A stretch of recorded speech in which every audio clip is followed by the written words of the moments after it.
کہ ایک پروسیس ہے پورا، اس کو سمجھنے کی، سیکھنے کی، سمجھنے کی، اس کو وقت لگانے کی ضرورت ہے. آپ کو آپ بچے جو ہوتے ہیں نا، میں ایک اور آخری آپ کو جو ہے نا نقطہ بیان کر دوں، مجھے نہیں پتا کتنا وقت رہ گیا، ایک آخری نقطہ بیان کر دوں. ہیومن سائیکولوجسٹ کہتے ہیں، ٹھیک ہے نا، اینتھروپولوجسٹ بھی یہی کہتے ہیں کہ انسان جو کچھ سنتا ہے نا اس کا 10% بھی نہیں سمجھتا. یہ بالغ انسان کے لیے، اڈلٹ کے لیے 10% بھی نہیں سمجھتا. وہ رویوں کو سمجھتا ہے، کس رویے کے ساتھ کیا بات کی گئی، ٹھیک ہے نا، کس ایٹیٹیوڈ کے ساتھ آپ نے کیا بات کری ہے، وہ اس کو سمجھتا ہے صرف، بس، اور کچھ نہیں سمجھتا. 90% جو امپریشن ہوتا ہے لرننگ کا، وہ کس پہ ہوتا ہے؟ وہ آپ کی اپنی ڈیلنگ پہ ہوتا ہے. آپ کی ڈیلنگ ٹھیک ہے، آپ کے الفاظ کچھ بھی ہوں، کوئی فرق نہیں پڑتا. آپ کو بچے صرف کاپی کریں گے، اور آپ اس وقت تک خوش نہیں رہ سکتے، اس وقت تک آپ مطمئن نہیں ہو سکتے، اس وقت تک آپ فیئرلیس نہیں ہو سکتے، بے خوف نہیں ہو سکتے، جب تک کہ آپ کے اپنے تعلقات اپنے اسپاؤس سے اچھے نہیں ہوں. سیدھی بات.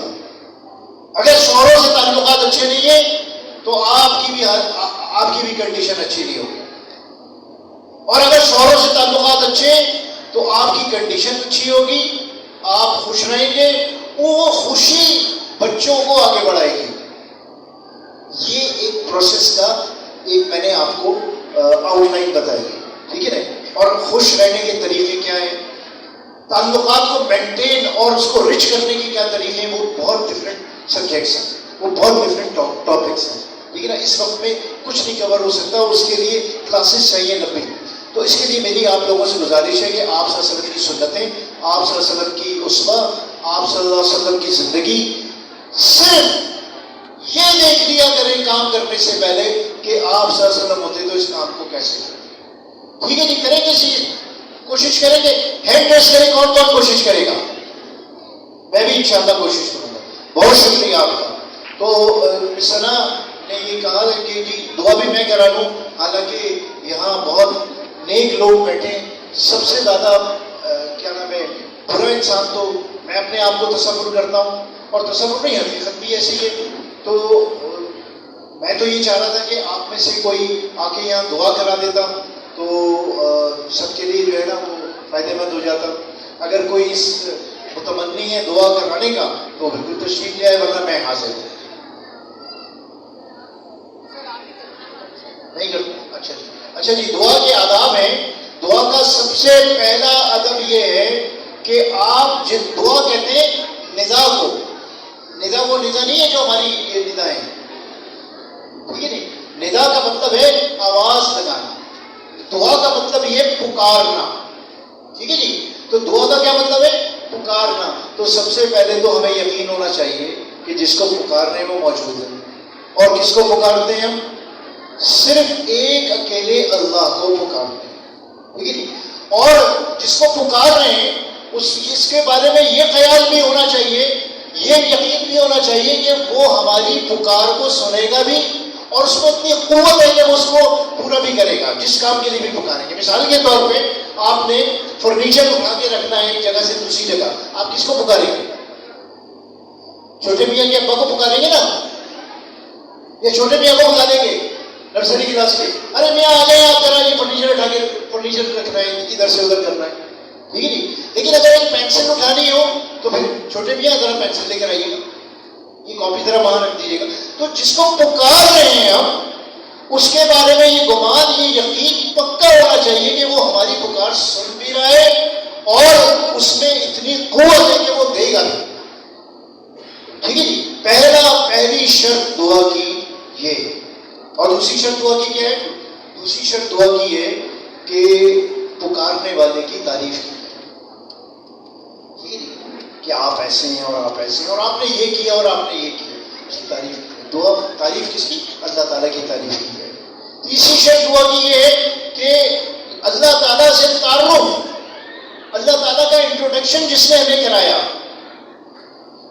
اور ہمیں غفلت سے نکال کے، اندھیرے سے نکال کے اور غلط راستوں سے نکال کے جس سیدھے راستے پر اور جس اجالے پہ لے کر آئی شخصیت، وہ آپ صلی اللہ علیہ وسلم کی. ٹھیک ہے، تو ہم نے تیسری کنڈیشن دعا کی ہے کہ آپ صلی اللہ علیہ وسلم پر درود و سلام بھیجیں. ٹھیک ہے جی. درود و سلام کا مطلب کیا ہے؟ ایک تو سلام وہ ہوتا ہے، ایک تو درود وہ ہوتا ہے، اور یہ درود و سلام اللہ تعالیٰ بھی بھیجتے ہیں، یاد رکھیں. ٹھیک ہے نا؟ ان اللہ و ملائکتہ یصلون علی النبی. اچھا، اللہ تعالیٰ نے بھی عجیب بات ارشاد فرمائی، یصلون علی النبی. یصلون کا مطلب ہوتا ہے صلاۃ. ٹھیک ہے، یہ وہ صلاۃ ہے جو ہم پڑھتے ہیں اللہ کے لیے،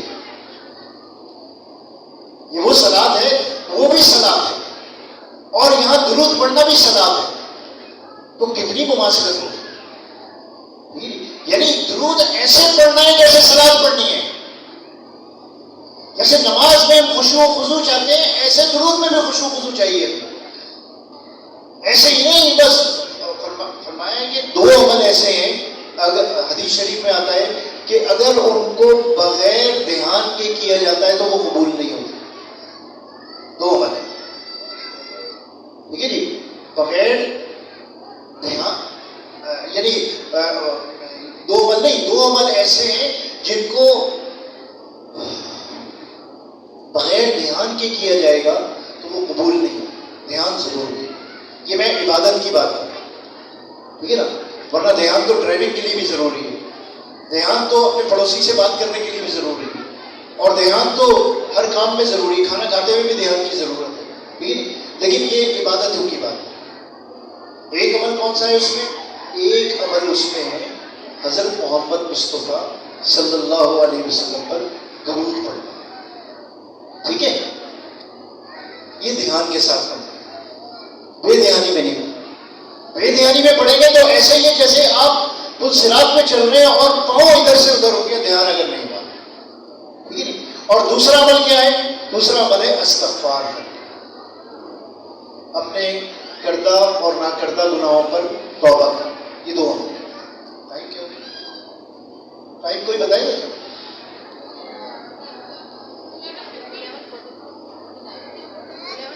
اچھا، ٹائم میرے خیال اوپر ہو گیا. تو یہ میں آپ لوگوں سے گزارش کروں گا